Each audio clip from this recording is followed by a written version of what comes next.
Bienvenidos a un nuevo episodio de People Things, el podcast de recursos humanos que necesitabas. Hoy tenemos el honor de contar con Rocío Herrera, Chief People Officer en Toteak. Rocío, un verdadero placer tenerte hoy con nosotros. Bienvenida. Muchas gracias por la invitación. Feliz de estar acá, Andrea. Pues si quieres, para empezar, Rocío, nos gustaría poder conocerte un poquito. Cuéntanos quién eres y qué es lo que estás haciendo en estos momentos. Súper. Bueno, Rocío Herrera, soy chilena. Me gusta partir contando eso porque a pesar de que me encantan las personas de todo el mundo, obviamente, tengo una cruzada personal de ver crecer a Latinoamérica y promover talento acá. Hoy en día, bueno, tengo 31 años, soy psicóloga de formación, tengo una mención en psicología clínica, en un enfoque cognitivo-conductual y en organizacional. Así que lo menciono porque a medida que vaya conversando seguramente va a hacer mucho sentido de cómo veo los procesos desde esta mirada desde el individuo, pero en una organización y obviamente tiene que ver con mi background. Yo hoy en día estoy trabajando en Totit. Totit es un post todo en uno. ¿Qué es un post todo en uno? Es un sistema de gestión y administración de restaurante. Así que es un post gastronómico, un software gastronómico. Y nos gusta pensar que no somos solo B2B o B2C, somos B2All, porque impactamos a toda la cadena de cualquier persona o proveedor o stakeholder que esté relacionado a un restaurante. Entonces, lo increíble que tiene Totit es que tú a través de este sistema puedes gestionar a las personas que trabajan en un restaurante, puedes gestionar y analizar, como a través de la analítica, que es una de las funcionalidades que tiene, entender en qué hora es el horario punta de este restaurante, donde vendes más, a través del inventario, que es otra funcionalidad, pues entender cómo gestionar tu merma, los productos que pierdes, los que consumes más, y a través de otras funcionalidades gestionar al cliente que llega al restaurante. Pero también puedes gestionar todas las integraciones como del delivery, con Uber Eats, con Rappi, etc. Entonces, es una plataforma muy, muy completa y de mi lado ha sido bien interesante trabajar en una startup SaaS, que son 120 personas en 5 países en Latinoamérica, siendo gerente de recursos humanos. Ha sido bien, bien interesante. Qué bueno, Rocío, porque no conocía la herramienta. Me parece súper interesante, bueno, tener al final una palanca que te pueda ayudar con todo tu negocio. Creo que es súper interesante. Y quería matizar un poco, bueno, un poquito más, como empezar por el principio.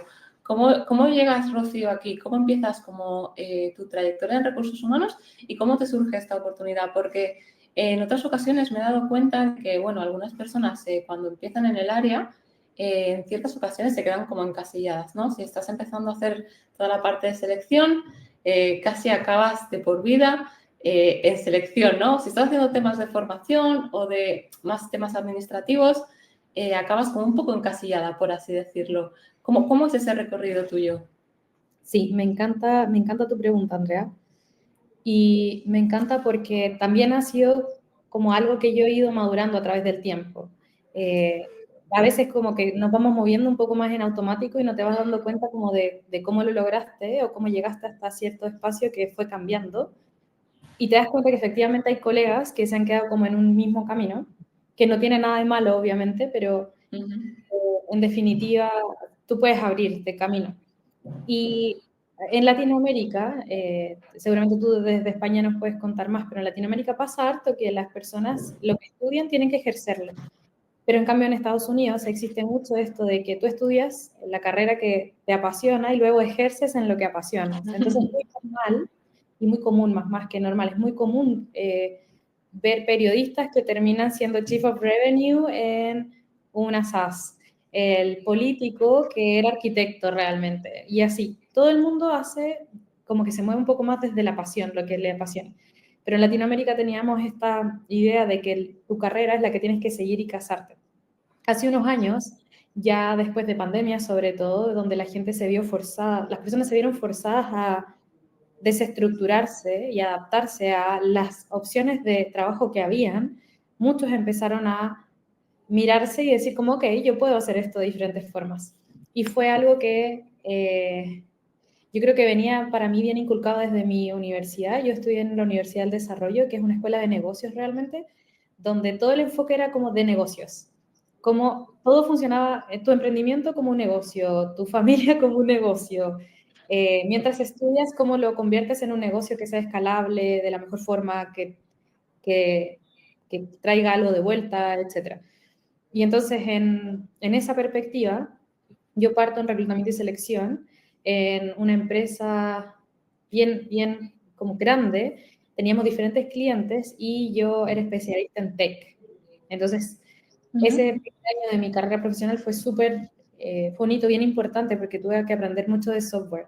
El primer año, el primer mes, no entendía nada, soy psicóloga, así que toda mi formación era aprender de humanos y sus procesos, y luego aprender de software, pero desde la teoría, porque ni siquiera entendía lo que me decían como, Yo los tengo que datos. decir, yo tengo que decir, Rocío, que a mí me ocurrió lo mismo, porque yo también soy psicóloga y también empecé en la parte de selección tech y al principio fue muy difícil entender todas esas palabras y todas esas, bueno, todos esos términos súper raros.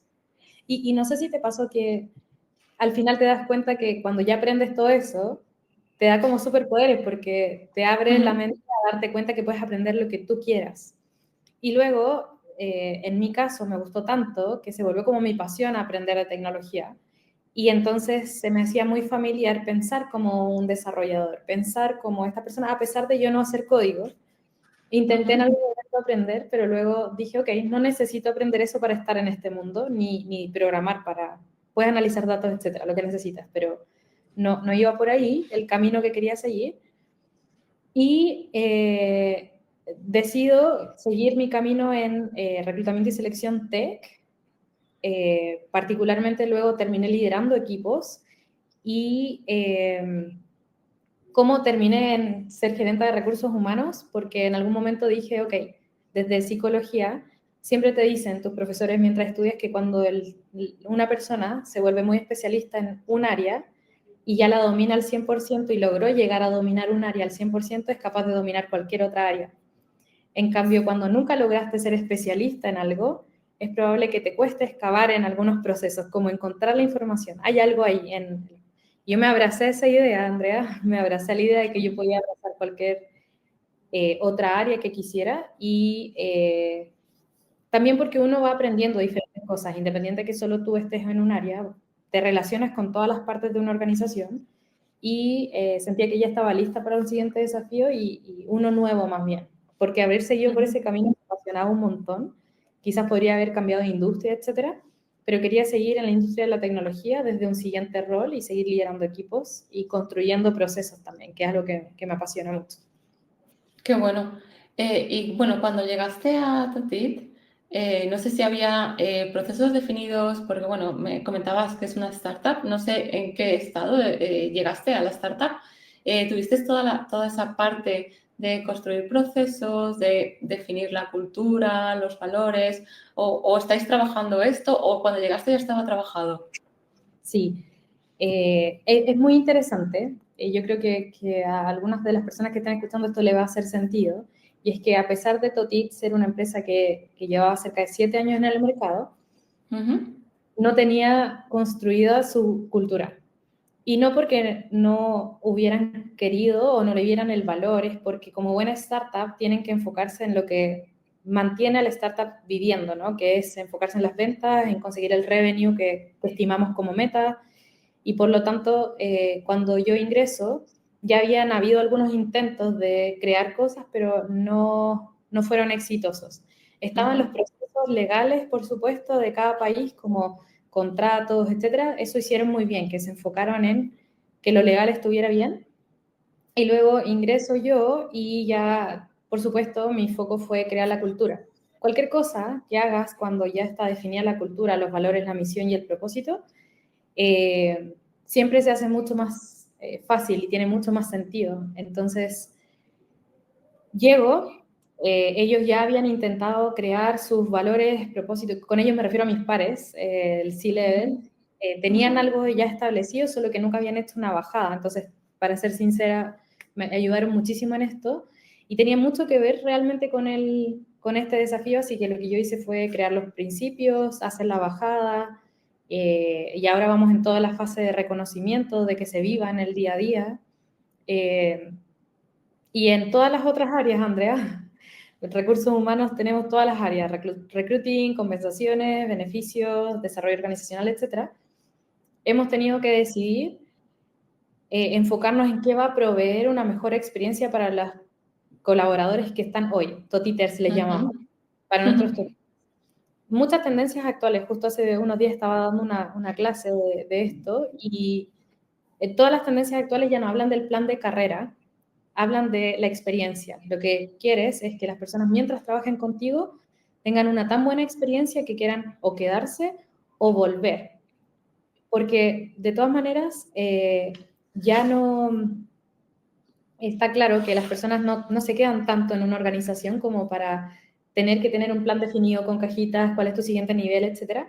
Y también porque hay mucha flexibilidad de que tú crees tu rol. Esa fue una de las formas en las que yo también vi mi desarrollo de carrera. Yo puedo crear mis roles. Tuve buenos mentores ahí que me decían como, elige qué te gusta y a por ello.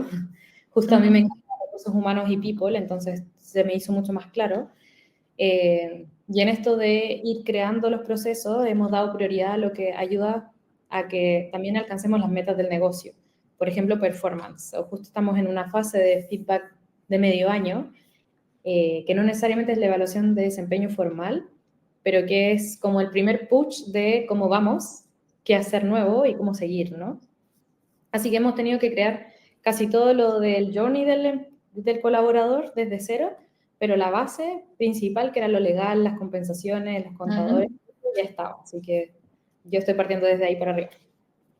¿Y qué es lo que has implementado durante este tiempo a nivel cultural? ¿Has hecho como, no sé, definido el viaje del empleado o has llegado a, no sé, ofrecer un pack de beneficios que de verdad pues, pueda aportar a los colaboradores?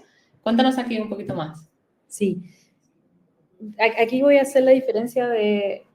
Yo vengo de trabajar en industrias muy grandes como Entre Continentes, otras empresas súper latinoamericanas y esta empresa latinoamericana que es una startup más pequeña. Y implementar herramientas o crear estrategias con mucho presupuesto es súper diferente a implementarlas sin presupuesto. Sin presupuesto tienes que volverte súper creativo y entender cuáles son los dolores reales de la organización. Entonces, luego de mi primer mes en la organización, me doy cuenta, hago este diagnóstico y me doy cuenta que un dolor importante era cómo manejábamos la información. ¿Por qué? Porque no había ningún lugar de documentación. Hay herramientas súper geniales como Salesforce, ocupamos Slack, etcétera, pero no documentábamos nada. Entonces el conocimiento se quedaba en las personas y lo que genera eso es dependencia de los colaboradores. Entonces mi primera como iniciativa fue enfocarnos en que, ok, tenemos que promover una cultura donde todos documenten.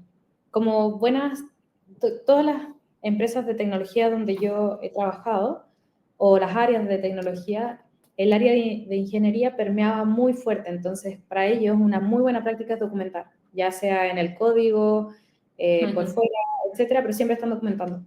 Y desde ahí, para mí ha sido muy significativo como si tienes un repositorio donde tú buscas la información y puedes avanzar más rápido y como de manera autodidacta, todo fluye. Así que lo primero que hice fue tratar de implementar Notion, que es una herramienta que ayuda muchísimo a la documentación entre áreas y es un creador de herramientas. Entonces se puede integrar con muchas cosas y tú puedes crear diversas herramientas. Y obviamente implementar este tipo de tools requiere mucho budget, tienes que tener mucho dinero. Y obviamente la primera respuesta fue no, y me encantó que fuera no, porque me llevó a darme una vuelta por diferentes iniciativas. Y lo que hicimos fue encontrar Bookstack, lo menciono por si a alguien le sirve, que es una herramienta donde tú puedes documentar, pero es súper estática.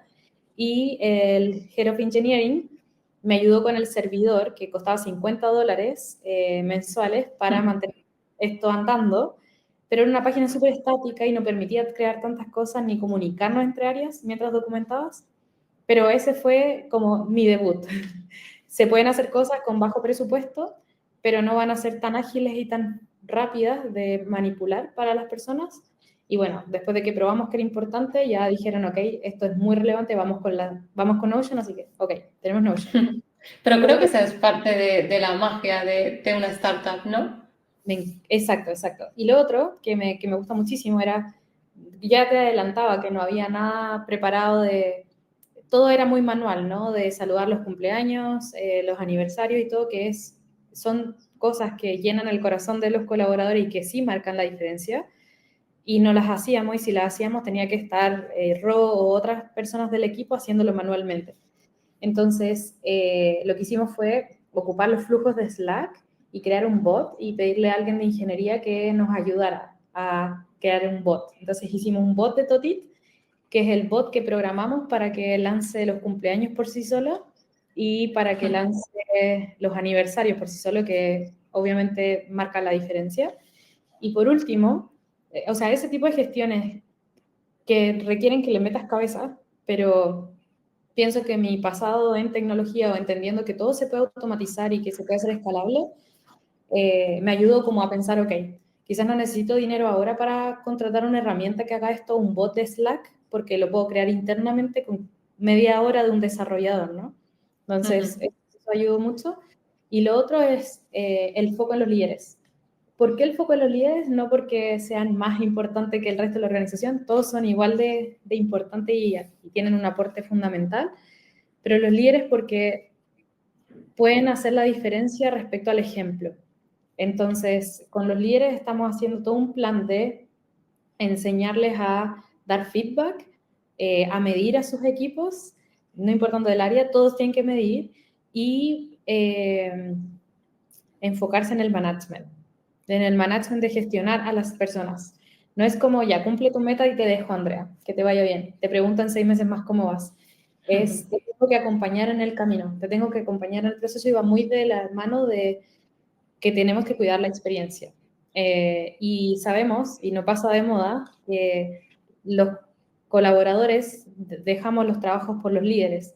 Puedes ser un incendio afuera y ser muy desafiante a obtener los objetivos, pero si estás cómodo con tu líder y estás cómodo con tu equipo, probablemente quieras ir a ese desafío y no quieras buscar afuera. Así que eso creo que han sido como las tres como líneas de cosas que he llevado. No llevo tanto en la organización, llevo 7 meses. Tiene que ver con automatizar algunos procesos. Tenemos una plataforma, por ejemplo, donde administramos la nómina y la conectamos, hicimos una query, etcétera, para que nos actualice la información sin que nosotros lo tengamos que estar haciendo manualmente, porque si no necesitamos muchas personas en el equipo. Y el foco de no contratar tantas personas en un equipo de people es ayudar a que el dinero que pagas de nómina para las empresas que son tan pequeñas es muy fuerte, o sea, tú lo ves, es ayudar finalmente a que no agravemos un problema, estemos todos en nuestra capacidad como máximo. No, y como bien dices, si se puede automatizar y lo puede hacer, puede crear el código un desarrollador de la organización en media hora o una hora o incluso un día, ya es como mucho más rentable para una organización realmente. Exacto, y justo eso creo que ha ayudado mucho a mí y a otras colegas de otras organizaciones que trabajan en roles similares, y es que no tienes tú que saber cómo hacer el código, que a veces es como mal entendida esa idea de si eres gerente de personas en una empresa de tecnología, también deberías tú saber hacer ciertas cosas o No, ciertos es imposible. cálculos de cosas imposibles. Y por ahí tengo harto apoyo de, por ejemplo, mi líder actual siempre me dice, Ro, tú tienes que entender cómo se calcula, cómo funciona, pero no tienes que ir a ejecutar y hacer el cálculo, porque si no, no alcanzarías a poder abarcar todo, ¿no? Deja que los especialistas hagan esa parte. Y entonces suma mucho valor que entender la lógica de que tú puedes automatizar y que va a haber una forma que no tienes que inventarla, puedes googlear, hacer research, benchmark, darte con personas y luego ves la mejor forma. Yo no sabía que, por ejemplo, yo quería un bot de Slack y lo iba a traer de afuera. Y luego me doy cuenta que Slack te ofrece los flujos, tú solo tienes que hacer un par de cosas detrás, pero es gratis finalmente. No sabía eso. He estado años trabajando con Slack y no sabía eso, así que una cosa nueva que me llevo. Felicio. Y Qué bueno Rocío, que haciendo algo que aporte. no, en cuanto a herramientas, creo que existen tantas que pueden ayudar y que es imposible conocer todas, que compartir conocimiento de herramientas que te están funcionando o incluso herramientas que ya estás utilizando que a lo mejor no has pensado en que también podría tener otra utilidad, creo que nos suma mucho a todos, ¿no?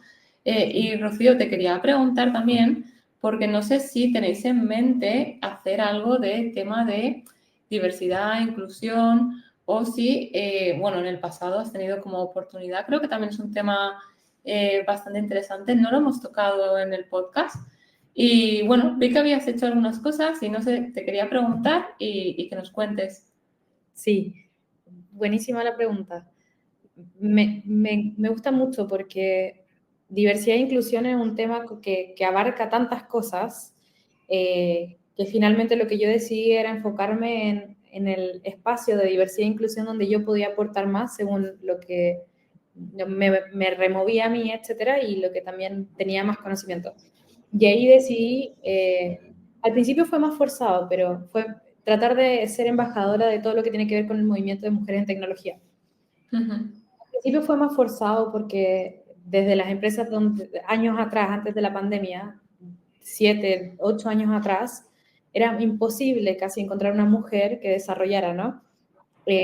Al menos en Latinoamérica, y teníamos que hacer eh, muchos esfuerzos para atraerlas y contratarlas y que resistieran. Y en este proceso de por varios años ver todos los esfuerzos de las empresas para contratarlas y luego ver que algunas desistían de trabajar en esto. Por ejemplo, hay muchos bootcamps que sacan en Ujú. 6 meses la carrera de full stack y lo venden como abiertamente y como que te va a cambiar el mundo y realmente en 6 meses no puedes competir con alguien que estudió 5 años en una universidad reconocida que te exigieron muchísimo. Y entonces vi a muchas personas desistir porque no lograban mantener la quizás presión de lo que significaba igual seguir estando en un entorno lleno de hombres. Por ejemplo, a mi día a día hoy son 12 gerentes y somos 2 mujeres, la de marketing y la de people.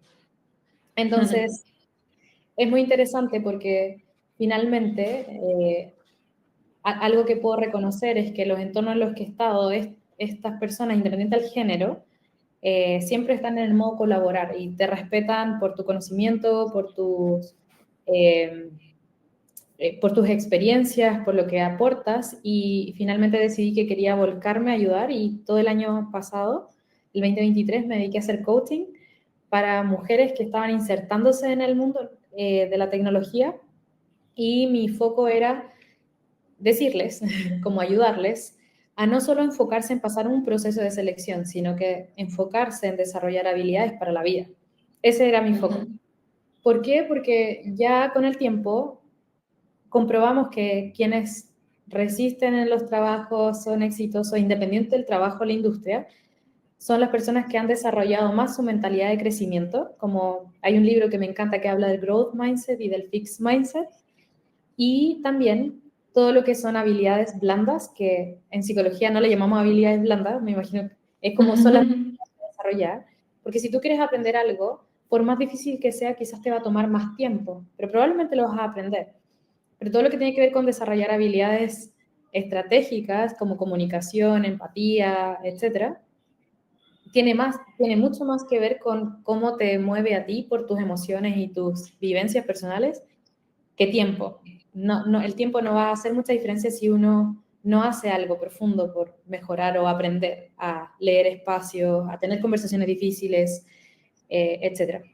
Entonces, creo que esa fue uno de los como hitos que me gustó muchísimo de cómo lo viví yo dentro de organizaciones por mí misma, etcétera, fue ayudar a mujeres que estaban en esto o que querían seguir permaneciendo y estaban luchando como con ellas mismas dentro de las organizaciones.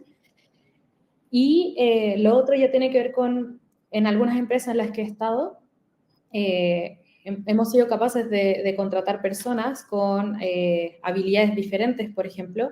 En una de las organizaciones donde trabajé teníamos desarrolladores ciegos y era increíble, eran demasiado talentosos y es increíble cómo cuando no tienes un sentido desarrollas otros y por lo tanto nos invita a cada uno era una invitación a decir como, oye, yo no le estoy sacando el partido a los sentidos que tengo, ¿no? Y también como en esta vuelta de mirar la diversidad e inclusión dentro de las organizaciones, me di cuenta que no todas las organizaciones van a estar preparadas para integrar personas con habilidades diferentes y está bien. Como que a veces nos forzamos a hacerlo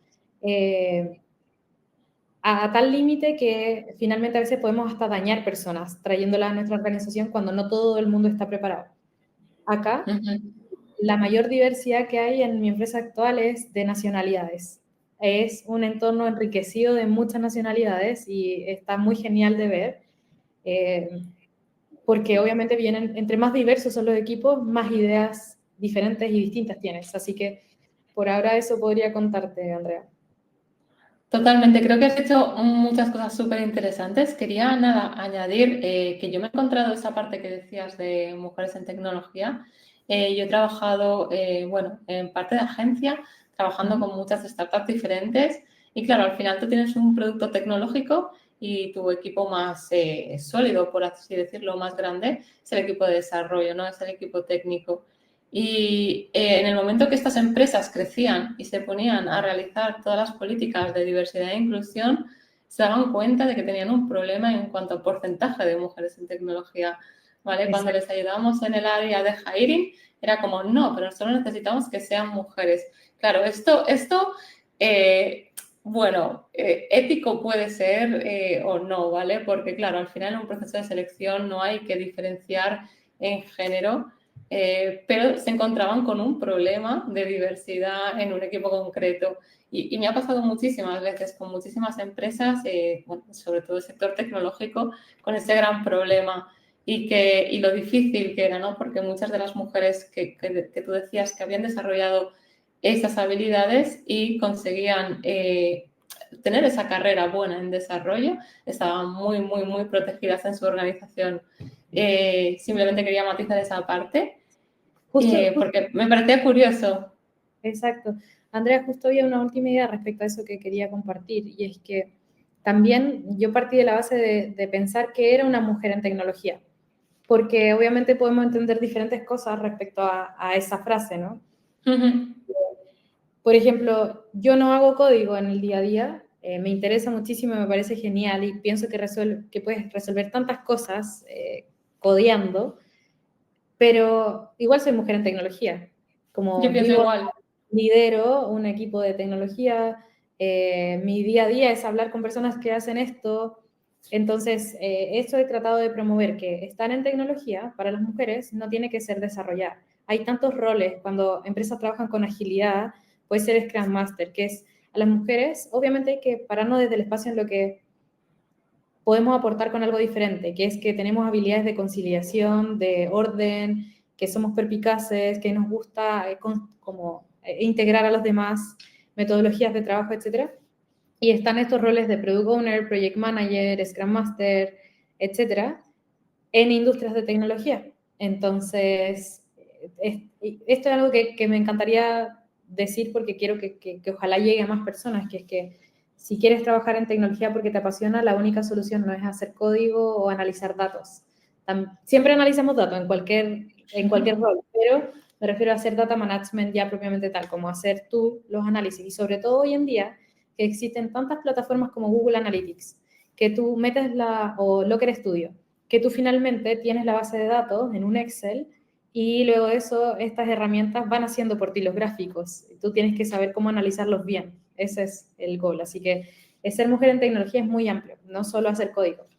Yo pienso exactamente igual. Siempre lo he creído. No tiene, o sea, dentro de una organización tecnológica donde se vive tecnología todo el tiempo, donde tus equipos tienen un background tecnológico y estás todo el día realmente utilizando herramientas de tecnología y hablando de estos temas, pienso igual que tú, de no hace falta estar picando código para estar en tecnología. Pero me parecía curioso compartirlo porque es algo que me he encontrado mucho y que siempre me ha sorprendido por eso. Es como, sí, tienes un problema de diversidad en tu equipo de desarrollo, pero mira tu equipo de diseño, mira tu equipo de marketing, que están trabajando en tecnología también, y a lo mejor un 90% de estas personas son mujeres, ¿no? Y simplemente quería como matizar eso y decirte que pienso 100% como tú. Me encanta. Y volviendo un poco a lo que hablábamos de las tecnologías que has estado implementando ahora, ¿qué opinas tú? ¿Qué piensas que es el siguiente paso? Porque sí que es verdad que dentro del área de People, que no ha sido un área especialmente tecnológica, sí que es verdad que en los últimos años ha crecido mucho todas las herramientas que tenemos a nuestra disposición, pero ¿dónde crees tú que nos lleva todo esto? ¿Cómo vamos a integrar dentro del área de People esta tecnología? ¿Cómo deberíamos hacerlo según tus vivencias? Sí, efectivamente voy a hablar desde mi experiencia. Seguro hay Ujú. de ustedes que han tenido otras experiencias y lo han vivido diferente. Lo primero es que siempre nos enfocamos en la herramienta, como en la herramienta final. Como incluso esta pregunta me la hacen algunos directores de empresas fancy, corporate, etcétera, como, y yo siempre digo, como olvídate de la herramienta. La herramienta puede variar. Lo que importa es como el músculo de ocupar las herramientas. La que tengas, ¿la ocupas bien? Eso es lo primero, como enfocarte en que lo que sea que tengas ya en la organización, lo estés ocupando bien. Incluso si es que fuera un Excel. Si estás moviendo los datos, estás sacando el reporte desde ahí y estás usando esos datos. Entonces, eso es lo primero, que nos acostumbremos a que las herramientas que tenemos y las usemos, sin importar cuál sea. Y lo siguiente es cómo creo que esto va a empezar a influir. Hay muchas tareas repetitivas que van a ser reemplazadas por herramientas, de hecho ya existe, y mi invitación es no tenerles miedo a estas herramientas como la inteligencia artificial o el metaverso, más bien es amigarte con ellos, ser aliado de estas herramientas y entender cuál es tu diferencia y aporte. Justo leía un artículo de Walmart que decía que el 76% de sus de las personas que escribían al chat de customers como service, Ujú. las habían encuestado y el 76% dijo que prefería hablar con un chatbot que con un humano. Y en todo el artículo era desde la empatía. Como pareciera que estos chatbots que están diseñados para dar una respuesta clara, con unos emojis claros, etcétera, y está todo definido, muestran más empatía que nuestros mensajes que nosotros podemos controlar. Así que en recursos humanos, lo primero es cuando nos paramos de ser customer centric, de ser orientado al cliente, no podría reemplazarnos ninguna tecnología si nosotros nos ponemos en el espacio donde somos humanos.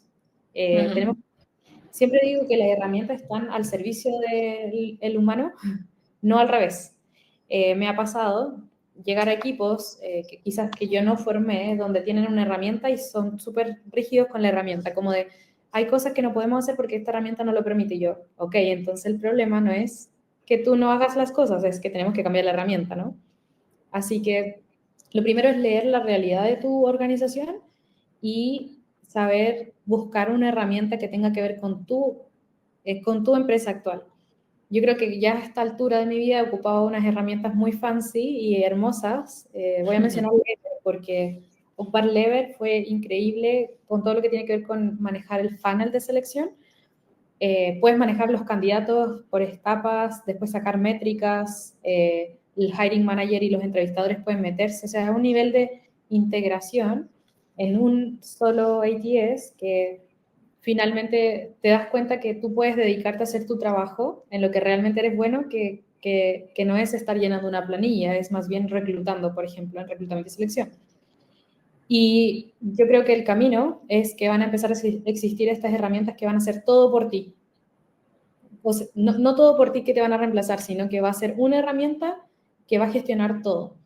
Por mucho tiempo pasaba que tenías una ATS, o sea, una herramienta para selección. Luego de eso tenías una herramienta para todo lo que era engagement o encuestas de clima y satisfacción. Luego de eso, una para ver performance. Y entonces las personas de recursos humanos teníamos que aprender 5 herramientas en vez de una que conectara todo. ¿Y por qué deberíamos ir en ese camino? Porque va a permitir centralizar datos y que luego tú de todas las cosas puedas sacar información porque va a estar centralizada. Hay una herramienta con la que he estado conversando muchísimo con el CEO de Burnout Zero. No sé si lo has escuchado, pero Burnout Zero lo que hace es trabajar a través de Slack todas tus herramientas, todas las cosas de recursos humanos. Por ejemplo, engagement, el eNPS y también desempeño. Entonces, es muy increíble porque puedes llegar se lo súper recomiendo, porque puedes llegar a tener información de gráficos donde tú ves como quién eran los detractores en el eNPS, que es anónimo, tú no lo sabes realmente, pero dónde están pagados, por ejemplo. Esos detractores, sí puedes cruzarlos con sus salarios, ¿no? Y también puedes cruzarlo con cómo está el mercado. Puedes sacar tanta información de una herramienta que tiene todo en uno y que de paso está centralizado en Slack para que tú no tengas que decirle al hiring manager o al líder, por favor, métete al lugar a llenar todo a través de Slack, que también cambia la forma en cómo te comunicas dentro de la organización. Así que Le yo creo echaré un vistazo porque no conozco esta herramienta tampoco. yo soy la persona de herramientas. Qué bueno. Se llama Burnout Zero. Se lo súper recomiendo. Puede ser utilizado en empresas que ocupan Teams o puede ser utilizado en empresas que ocupan Slack. Y lo que les digo es, tienen reportes súper buenos. También cambia la conversación que empiezas a tener, por ejemplo, desde mi rol con el CEO. Una cosa es descubrir tus detractores y lo otro es descubrir tus detractores y analizarlos respecto a su evaluación de desempeño. Y al menos desde mi rol, que a veces toca tomar decisiones como desvincular personas, eh, entender quiénes son las personas que quizás están más pagadas y que no se acercan tanto al revenue de la organización. Y así. Hay muchas conversas que pueden salir desde ahí. Qué bueno. Me parece una herramienta que puede ser súper útil. Luego voy a estar cotilleando, voy a echar un vistazo Por favor. y porque creo que, o sea, al final, todo lo que te ayude a tener unos datos, a analizar y que no sea un poco bueno, que te puedas, sí, puedes tener a lo mejor muchos one-on-one, pero al final, si no tienes esa data, creo que se te pierden muchas cosas y si te da la oportunidad de tenerlo todo centralizado, es un sueño esa herramienta. Exacto. Y yo siempre hago este análisis del precio como el valor respecto a lo que te trae de beneficio y es totalmente una inversión. Lo veo así. Porque no solo cambia la forma en que tú analizas los datos y de cómo ves a las dotaciones, también la forma en que se comunican internamente, porque en vez de que tú tengas que llenar un correo, ahora vas a llenar un file con este feedback y con números y con el tiempo y cuándo lo diste y tú mismo vas a hacer el tracking siendo líder.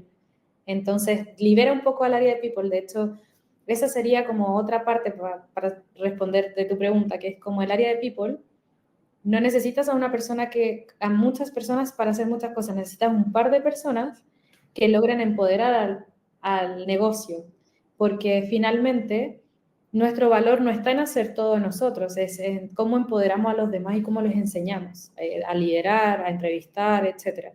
Eso es algo que reconozco muchísimo de Toti, que ellos, todo esto que te decía, 7 años sin casi área de people, cuando miraba la rotación, cuando entro y analizo esta rotación, era una rotación alta, pero nunca bajábamos el número de rotaciones. Eso quiere decir que incluso lograban contratar al mismo ritmo que las personas rotaban. La rotación era un número totalmente normal para una SaaS en Latinoamérica, pero era alta.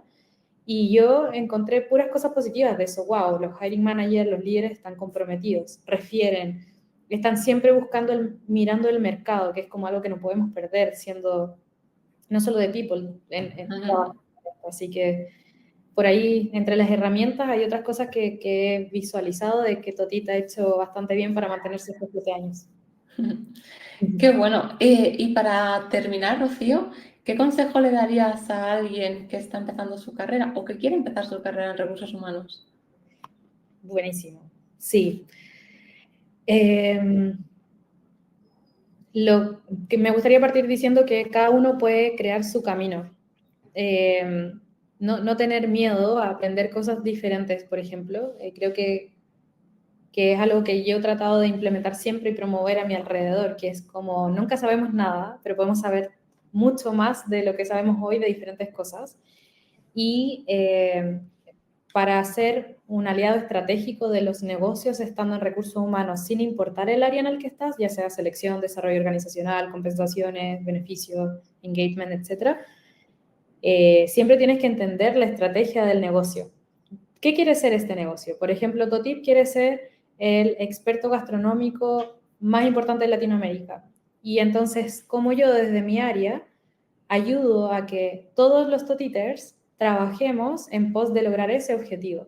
Y para eso entonces, cuando ya te paras desde ahí siendo trabajador en recursos humanos o people, tus estrategias van muy alineadas con lo que quiere el negocio, ¿no? A veces traemos cosas de otros lugares, los implementamos y listo, y no tiene el mismo impacto que cuando analizas realmente qué quiere el negocio. Así que diría, como siempre, nunca olvidar que no importa el cargo en el que estés, tienes que entender qué quiere hacer este negocio, dónde quiere llegar y cuál es tu impacto ahí. Y no tener miedo a moverte de culturas, moverte de organizaciones. Por ejemplo, yo sabía que quería trabajar en tech, pero inicialmente dije, quizás voy a tener que recorrer una curva de moverme de culturas organizacionales para aprender más y más rápido. Como que no hay que tener miedo a moverse tampoco. Así que eso. Qué bueno, Rocío. Pues muchísimas gracias, de verdad. Ha sido un placer poder tenerte con nosotros en People Things. Y nada, espero que a nuestros oyentes también le hayan servido tanto como a mí todas las herramientas de las que hemos hablado. Y bueno, gracias por escucharnos un episodio más y nos vemos la semana que viene. Hasta Súper. luego. Gracias.